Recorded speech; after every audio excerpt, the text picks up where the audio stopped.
Price 1299. So आला मुंबईवाल्यांनो, चेंबूरचा नाद मला घेऊन आलाय मित्रांनो. G9 खूप डिमांड होती, कारण की मम्मीचा बर्थडे आला G9 द्यायचा, गर्लफ्रेंडचा बर्थडे आला G9 वॉच द्यायचा, बहिणीचा बर्थडे आला तिला नको गिफ्ट काय, ती त्याच्याशी काही संबंध नाही तिचा.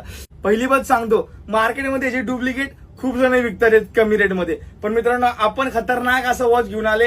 त्यामध्ये तुम्हाला चार्जिंग वगैरे सगळं एकदम खतरनाक, बॅटरी बॅकअप वगैरे सगळं बाप भेटणार आहे. तर मित्रांनो वॉच आहे, वॉच ओपन केल्यानंतर स्मार्ट लुक म्हणजे G9चाच लुक मित्रांनो. बघू शकता याचे फीचर आणि याचा पहिली बार टच खूप स्मूथ आहे मित्रांनो. त्यानंतर याच्यामध्ये कॉलिंग वगैरे सगळ्यात बेस्ट आहे. आता व्हॉट्सअपचे मेसेज, फेसबुकचे मेसेज ह्याच्यावरती डायरेक्ट तुम्हाला दिसून येतील. कुणाच्याही हातात असला तरी तो स्मार्टच वाटणार. असा काही बेल्ट जो की तुम्ही बघू शकता हातामध्ये कसला एकदम कडक आणि दणका वाटतो. पिंक वाला बेल्ट, चार्जर, मॅग्नेट चार्जर असणार मित्रांनो. चार्जर बघू शकता आपण कसा प्रकारे लावायचा आहे. सो मित्रांनो वाट कसली बघता याची प्राइसची ना मित्रांनो. प्राइस आहे